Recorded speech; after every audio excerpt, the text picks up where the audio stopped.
Hello friends, welcome to SGS nursing academy. आज हम पढ़ेंगे care of teenagers during antenatal, intranatal and postnatal period. जो teenagers यानी जो टीनेज प्रेगनेंसी है उसमें हम एंटीनेटल केयर, इंट्रानेटल केयर और पोस्टनेटल केयर इसके बारे में स्टडी करेंगे। या हम बोल सकते हैं इसको टीनेज प्रेगनेंसी जो है उसका ट्रीटमेंट या केयर, कैसे कैसे हम केयर कर सकते हैं। तो इसमें हम थोड़ा सा पढ़ लेते हैं। सारा इतना पढ़ने की ज़रूरत नहीं है जितना इम्पोर्टेंट है, जो आपके एग्ज़ाम पर्पज़ से ज़रूरी है। जिस तरीके से आप लिख सकते हैं तो वही हम पढ़ेंगे। तो इसमें लिखा है teenage pregnancies and deliveries require much more care than adult pregnancies. All efforts must be made to reduce the occurrence of problems. बस इतना ही काफ़ी है। इसमें लिखा है टीनेज प्रेगनेंसीज या डिलीवरी क्या है, इनको जो टीनेज प्रेगनेंसीज यानी किसी ने टीनेज में प्रेगनेंसी कंसीव की है या फिर अगर किसी की डिलीवरी हुई है या डिलीवरी होनी है, तो उनको जो नॉर्मल प्रेगनेंसी होती हैं उससे ज़्यादा क्या है, केयर की ज़रूरत होती है। जो अडल्ट प्रेगनेंसीज होती हैं उनके अकॉर्डिंग टीनेज प्रेगनेंसीज या डिलीवरीज में क्या है, ज़्यादा केयर की ज़रूरत होती है अकॉर्डिंग टू अडल्ट प्रेगनेंसीज। इसमें आगे लिखा all efforts must be made to reduce occurrence of problems. ये सारी चीज़ें हम क्यों करते हैं, ज़्यादा केयर हम क्यों करते हैं, क्योंकि इससे क्या हो सके, जो प्रॉब्लम्स हैं या कॉम्प्लिकेशंस हैं टीनेज प्रेगनेंसी की वो रिड्यूस हो सके। नेक्स्ट हम इसमें पढ़ेंगे फर्स्ट हेडिंग। अगर आपके एग्ज़ाम में आता है टीनेज प्रेगनेंसी का मैनेजमेंट या हम जो टीनेज प्रेगनेंसी में क्या क्या केयर करते हैं, तो आपको क्या करना है, फर्स्ट जैसे आप ये हेडिंग डालेंगे, हेडिंग डालने के बाद आप इतना लिख देंगे यहाँ से यहाँ तक कि टीनेज प्रेगनेंसी और डिलीवरी में ज़्यादा केयर की नीड होती है अडल्ट प्रेगनेंसी के अकॉर्डिंग, क्योंकि इससे क्या हो करते हैं, हम जो प्रॉब्लम्स हैं उनका रिडक्शन करते हैं या उन प्रॉब्लम्स को या कॉम्प्लिकेशन को हम रिड्यूस कर सकते हैं। अब इसमें हमें अलग अलग हेडिंग्स डालनी है। एंटीनेटल पीरियड में हम कौन सी केयर करेंगे, इंट्रानेटल पीरियड में क्या केयर करेंगे और पोस्टनेटल पीरियड में। तो फर्स्ट हमारी हेडिंग है एंटीनेटल केयर। एंटीनेटल केयर क्या होती है, कंसेप्शन से लेके जिस टाइम तक डिलीवरी होती है, ठीक है, उस टाइम तक की जो केयर क्या क्या कहलाती है, एंटीनेटल केयर। डिलीवरी कंसेप्शन से लेकर डिलीवरी तक जो केयर प्रोवाइड करते हैं हम प्रेग्नेंट लेडी को, उसको हम बोलते हैं एंटीनेटल केयर। इसमें लिखा है it is important to provide teenagers with an early start to antenatal care and to option for continuing और terminating pregnancy, particularly because they tend to delay seeking abortion, resort to the use of less skilled providers, use more dangerous methods, and delay seeking care for complications and ultimately suffer with serious complications and even death. अब क्या है, antenatal care हमने पढ़ लिया conception से लेके, ठीक है। एंटीनेटल क्या है, कंसेप्शन से लेके जब तक क्या है, जो फीमेल है उसकी डिलीवरी होती है, डिलीवरी तक, ठीक है। डिलीवरी तक मतलब डिलीवरी तक का मतलब है जब उसे लेबर पेन स्टार्ट होता है तब तक, जो तब तक की जो केयर है वो क्या कहलाएगी, हमारी एंटीनेटल केयर। अब एंटीनेटल केयर में इसमें लिखा है ये बहुत इंपॉर्टेंट केयर होती है, ठीक है, टीनेजर्स के लिए। स्टार्टिंग में ही अगर क्या है, हम एंटीनेटल केयर प्रोवाइड करते हैं तो उससे हमें ऑप्शन मिल जाता है, हमें पता चल जाता है कि हमें उस प्रेगनेंसी को कंटिन्यू करना चाहिए या टर्मिनेट करना चाहिए। अगर दिखता हमें लगता है कि ज़्यादा कॉम्प्लिकेशंस है तो हम उस प्रेगनेंसी को क्या कर सकते हैं, टर्मिनेट कर सकते हैं। देन आगे इसमें लिखा है अगर हम एंटीनेटल केयर करते हैं, ठीक, जो टीनेज प्रेगनेंसी किसी ने कंसीव की और उसकी हम एंटीनेटल केयर कर रहे हैं, तो उससे हमें क्या पता चलता है, अबॉर्शन का रिस्क। अगर अबॉर्शन की नीड है तो हम अबॉर्शन कर देते हैं। उससे हमें नॉलेज मिल जाती है कि हमें उस पेशेंट का अगर अबॉर्शन भी करना है तो हमें उस पेशेंट को किसके पास भेजना है, एक स्पेशलिस्ट के पास, जो स्पेशलिस्ट प्रैक्टिशनर होगा उसके पास अबॉर्शन के लिए भेजना है, ठीक है। और इससे हमें क्या पता चल जाता है कि ये जो डेंजर मेथड होते हैं, जो ख़तरनाक मेथड होते हैं, जिनसे अगर हम क्या है अबॉर्शन करवा रहे हैं, तो उनको भी हम अवॉइड कर सकते हैं। और जो कॉम्प्लिकेशंस है, बाद में जो कॉम्प्लिकेशंस या जटिलताएं देखने को हमें मिल सकती हैं इस प्रेगनेंसी से, तो उनका भी हमें पहले ही पता चल जाता है। ठीक है। और इससे हमें क्या पता चल जाएगा कि जो सीरियस कॉम्प्लिकेशंस हैं उनका पहले ही पता चल जाएगा, जिससे क्या कर सकें हम डेथ रेट जो है, मैटरनल मोर्टेलिटी रेट को भी हम रिड्यूस कर सकते हैं। तो एंटीनेटल केयर क्या है, बहुत ज़रूरी केयर है। इससे हमें बहुत सारी चीज़ें पता चलती हैं, जैसे प्रेगनेंसी को हमें कंटिन्यू रखना है या प्रेगनेंसी को हमें टर्मिनेट करना है। देन इसके आगे लिखा है, since teenagers are specially susceptible to anaemia in pregnancy. Specially जो टीनेज प्रेगनेंसी होती है उसमें क्या है, एनीमिया का रिस्क रहता है। It is important to diagnose and to treat for anaemia. तो एंटीनेटल केयर किस लिए ज़रूरी है, इससे हम एनीमिया का डायग्नोज कर सकते हैं और उसको ट्रीट भी कर सकते हैं। नेक्स्ट है इसमें हमारा, adverse outcome such as low birth weight can be reduce by improving and nutritional status of teenagers before pregnancy and preventing sexually transmitted infection before and during pregnancy. इससे क्या कर सकते हैं हम, एंटीनेटल केयर अगर हम किसी को प्रोवाइड कर रहे हैं, किसी गर्भवती महिला को, तो हम क्या करेंगे, इससे हम उसमें एनीमिया के रिस्क को भी प्रिवेंट करेंगे। दूसरा, जो लो बर्थ वेट बेबी है, ठीक है, LBW बेबी होगा, उसकी भी रिस्क को हम प्रिवेंट करेंगे। बच्चे की हेल्थ इंप्रूव होगी, न्यूट्रिशनल स्टेटस भी हम इंप्रूव कर सकते हैं जो टीनेज प्रेग्नेंट गर्ल है उसका, और सेक्सुअली ट्रांसमिटेड इन्फेक्शंस को भी हम प्रिवेंट कर सकते हैं प्रेगनेंसी के दौरान। नेक्स्ट इसमें, pregnant teenagers specially first time mothers are particularly susceptible to malaria. और जो टीनेजर प्रेगनेंसी वाली जो लड़कियां होंगी या मदर होती हैं, जो पहले फर्स्ट टाइम क्या है प्रेगनेंसी कंसीव कर रही हैं, उनमें ज़्यादा चांस रहते हैं मलेरिया के। तो इसको भी प्रिवेंट करने के लिए क्या ज़रूरी है, हमारा एंटीनेटल केयर प्रोवाइड करना ज़रूरी है। नेक्स्ट इसमें, to reduce health risk during pregnancy the following step are recommended. अगर हम ये सारे स्टेप्स को क्या करते हैं, फॉलो करते हैं, तो हम क्या कर सकते हैं, जो टीनेज प्रेगनेंसी है उसके रिस्क को हम प्रिवेंट कर सकते हैं। पहला पॉइंट लिखा है इसमें, get early perinatal care. Perinatal care हमें प्रोवाइड करनी है। Early prenatal care by skilled health professionals is essential to prevent birth defects and other complication during pregnancy.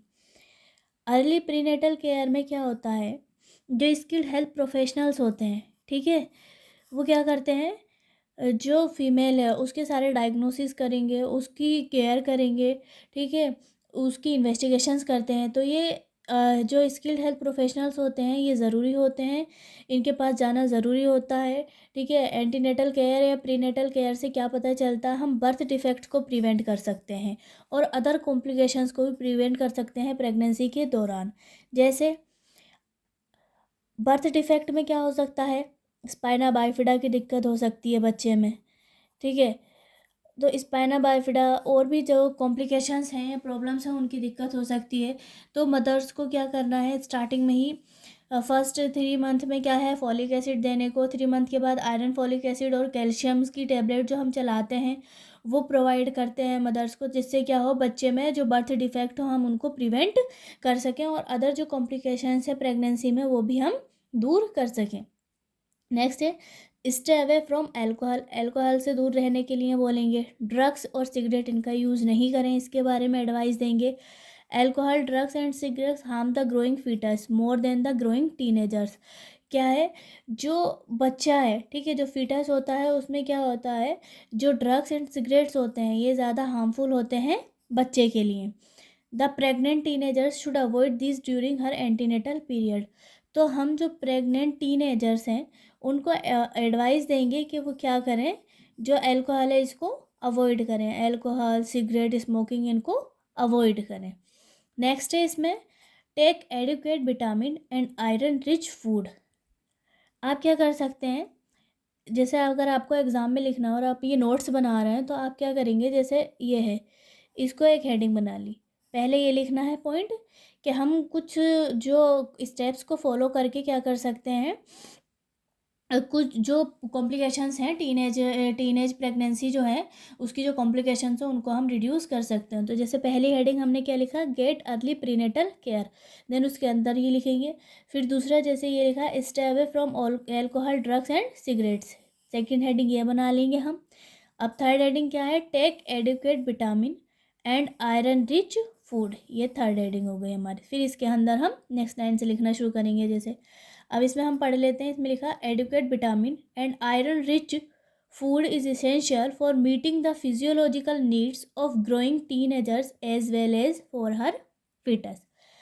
Educate vitamin, iron rich food, ये क्या है, बहुत ज़रूरी होते हैं, ठीक है, मदर के लिए भी, जो टीनेज प्रेग्नेंट मदर है उसके लिए भी और बच्चे के लिए भी, उसकी ग्रोथ के लिए, बच्चे की ग्रोथ के लिए भी और मदर के लिए भी। बच्चे में जो है जो बर्थ डिफेक्ट हैं, ठीक है, जैसे स्पाइना बाइफिडा हुआ, मेनिंजोमाइलोसील हुआ, ये सारी चीज़ों को प्रिवेंट करने के लिए क्या है, आयरन फॉलिक एसिड की बहुत ज़्यादा नीड होती है। तो iron folic acid, vitamin C, ये ज़रूरी है जो मदर है उसको लेने के लिए।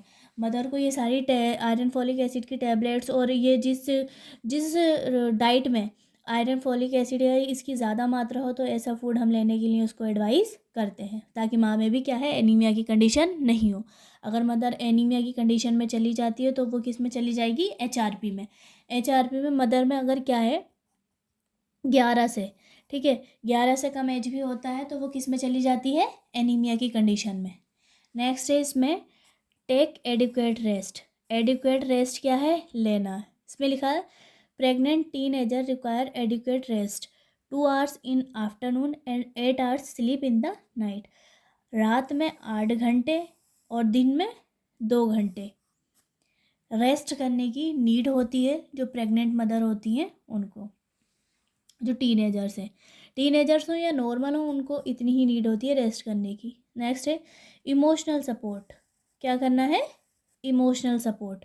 Motherhood brings untold emotional and practical challenges specially for teenagers, they need emotional and practical support.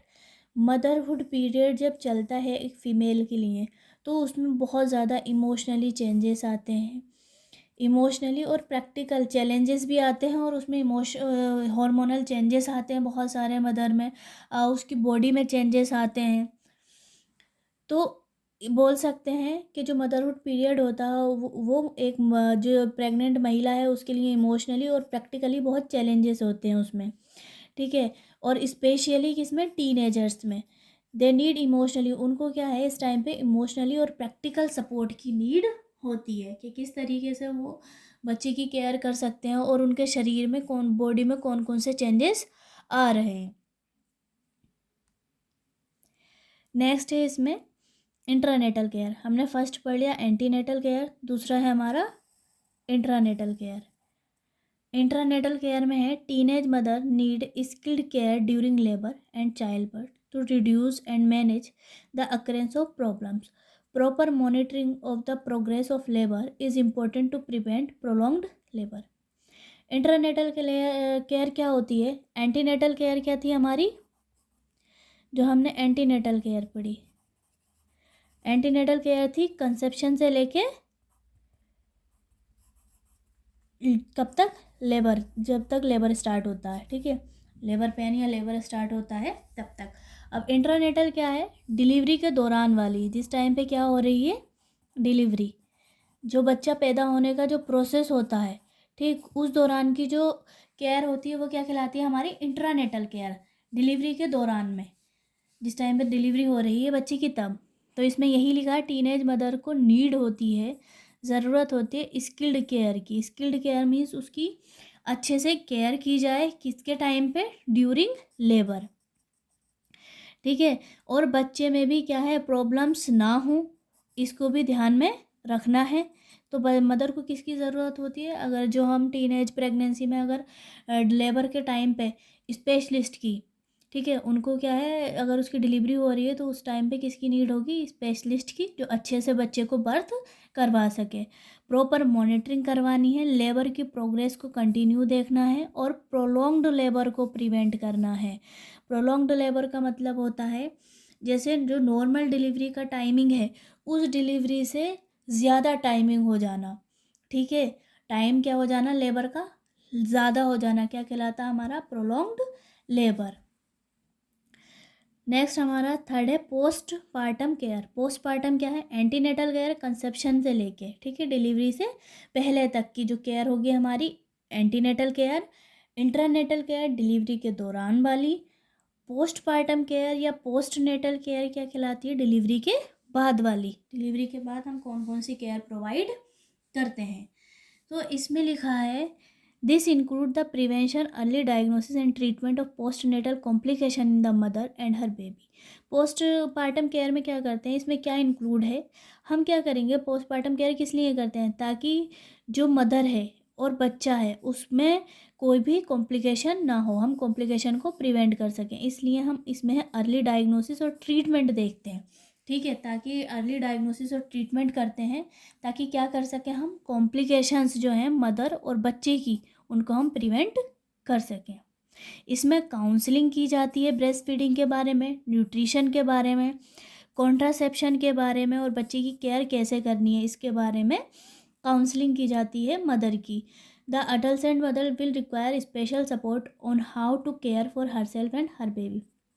और जो अडल्ट मदर होती हैं, जो टीनेजर्स मदर होती हैं, उनको स्पेशल सपोर्ट की ज़रूरत होती है कि कैसे वो बच्चे की केयर कर सकती हैं, ठीक है, खुद की केयर कर सकती हैं और बच्चे को कैसे उन्हें ब्रेस्ट फीड कराना है, इस चीज़ के बारे में क्या है, उन्हें स्पेशल केयर की ज़रूरत होती है। अब इसमें कुछ पॉइंट दिए गए हैं, जैसे पहला क्या है, कॉन्ट्रासेप्शन। क्या करेंगे हम, टीनेजर्स या अडल्ट मदर जो होती है उसको हम क्या बताएंगे, कॉन्ट्रासेप्शन के बारे में बताएंगे। इसमें लिखा है to avoid too frequent and unplanned pregnancy due to lack of timely access to contraceptive services. Contraception के बारे में बताएंगे कि अनप्लान्ड, ठीक है, और फ्रीक्वेंट प्रेगनेंसी को आप अवॉइड कैसे कर सकते हो, उनको बताएंगे। जो कॉन्ट्रासेप्टिव सर्विसेज हैं इनका यूज़ करके आप क्या कर सकते हैं, जो प्रेगनेंसी है, अनप्लान्ड प्रेगनेंसी है, उनको आप प्रिवेंट कर सकते हैं। नेक्स्ट है इसमें, it is essential during the postpartum period to take step towards pregnancy prevention one encouraging condom use. Condom use के लिए, यानी ये किस लिए ज़रूरी है, इसेंशियल है, बहुत ज़रूरी है कॉन्ट्रासेप्शन जो के बारे में काउंसलिंग करना, क्योंकि ये पोस्टपार्टम पीरियड में आप क्या कर सकते हो, इसके बारे में बता सकते हैं पोस्टपार्टम पीरियड के तुरंत बाद, ताकि जो नेक्स्ट प्रेगनेंसी है, ठीक है, नेक्स्ट प्रेगनेंसी है, उसको क्या कर सको आप, थोड़ा लंबा टाइम के बाद प्रेगनेंसी कंसीव कर सको, तो उनको बोलेंगे कि आप कॉन्डोम का यूज़ कर सकते हो, ठीक है, और कॉन्ट्रासेप्टिव जो पिल्स होती हैं उनका यूज़ कर सकते हो, और फैमिली प्लानिंग का अलग अलग तो मेथड है उनका यूज़ कर सकते हो, आप चाहो तो कोपर्टी का यूज़ करवा सकते हो, ट्यूबेक्टोमी भी करवा सकते हो। नेक्स्ट है इसमें, it is important that teenage mothers be counselled and provided health postpartum family planning method of their choice to avoid future adult pregnancy. आप क्या करेंगे, उनको एडवाइस करेंगे, बताएंगे, काउंसलिंग देंगे, सारे मेथड के बारे में बताएंगे, जितने भी क्या हैं फैमिली प्लानिंग के क्या हैं मेथड हैं उनके बारे में हम बताएंगे कि आप कोई सा भी फैमिली प्लानिंग का मेथड यूज़ कर सकते हैं अपनी चॉइस के अकॉर्डिंग फ्यूचर अडल्ट प्रेगनेंसी को अवॉइड करने के लिए। नेक्स्ट है इसमें न्यूट्रिशन फॉर अडल्ट मदर। जो अडल्ट मदर हैं उनको कैसा न्यूट्रिशन लेना है इसके बारे में हम एजुकेशन देंगे। The lactating adult needs adequate nutrition to meet her own as well as the extra needs required for breast milk production. जो लैक्टेटिंग अडल्ट मदर होती हैं उनको नीड्स होती है एडिक्वेट न्यूट्रिशन की, ठीक, ताकि वो क्या कर सकें, उन्हें ब्रेस्ट मिल्क का उनमें प्रोडक्शन अच्छे से हो सके और बच्चे को अच्छे से फीड करा सकें। तो उन्हें क्या करना है, हमें एक्स्ट्रा क्या करना है, न्यूट्रिशन प्रोवाइड करना है। नेक्स्ट है ब्रेस्ट फीडिंग। ब्रेस्ट फीडिंग क्या है, आप इसकी भी क्या बनाएंगे हेडिंग से, जैसे फर्स्ट हेडिंग ये हो गई, सेकंड हेडिंग ये है, देन थर्ड हेडिंग ये है। अगर आप एग्ज़ाम में लिखते हैं या अपने नोट्स भी बनाते हैं तो इस तरीके से हेडिंग बनाकर इन नोट्स को लिखेंगे। अब इसमें लिखा है exclusive breast feeding is recommended for 6 month. Exclusive breast feeding करानी है हमें बच्चे को 6 मंथ तक। एक्सक्लूसिव ब्रेस्ट फीडिंग का मतलब होता है ओनली ब्रेस्ट मिल्क। बच्चे को सिर्फ हमें क्या देना है, ब्रेस्ट मिल्क ही देना है, उसके अलावा और कोई भी चीज़ बच्चे को हमें नहीं देनी है। नेक्स्ट है a young adolescent especially one who is single. A young adolescent, especially one who is single, would require extra support in achieving breastfeeding successfully. अगर क्या है ऐसी मदर, ठीक है, या ऐसी यंग अडल्सेंट मदर जो क्या है सिंगल है, उसको एक्स्ट्रा नीड होती है सपोर्ट की कि कैसे वो बच्चे को अच्छे से ब्रेस्ट फीडिंग करवा सकती है। उसके बारे में क्या करते हैं, हम उसको एक्स्ट्रा काउंसलिंग प्रोवाइड करेंगे और उसकी एक्स्ट्रा केयर हम करेंगे। नेक्स्ट है इसमें फैमिली काउंसलिंग। इसमें लिखा है many adolescent need ongoing contact through home visit once they return with their babies, especially if they are unmarried. In the latter case, both the mother and her baby are at a higher risk of abuse and maltreatment. Family counseling is therefore vital and provides a lifeline to adolescent and her baby. Family counselling में क्या करते हैं हम, बहुत सारी ऐसी अडल्सेंट जो लड़कियां होती हैं, ठीक है, या टीन एज में जो लड़कियां होती हैं वो अनमेरिड होती हैं और उन्होंने क्या कर ली, प्रेगनेंसी कंसीव कर ली, तो उन्हें उनकी फैमिली क्या है बिल्कुल भी सपोर्ट नहीं करती है। तो ऐसी फैमिली को क्या करनी है, हमें काउंसलिंग करनी है और उनको बताना है कि अगर आप अपने बच्चे की या उस बच्चे को आप नहीं समझते हो तो उस टाइम पे क्या क्या हम रिस्क हो सकते हैं, बच्चे के साथ क्या क्या प्रॉब्लम्स हो सकती है और उस की मदर के साथ क्या क्या प्रॉब्लम्स हो सकती हैं। तो ये था हमारा टीनेज प्रेगनेंसी। यहाँ पे हमारा टॉपिक क्या होता है, कंप्लीट। यहाँ पे हमारा टॉपिक टीनेज प्रेगनेंसी का कंप्लीट होता है। Thank you friends, next video में मिलेंगे एक न्यू टॉपिक के साथ। Till then bye bye, thank you so much.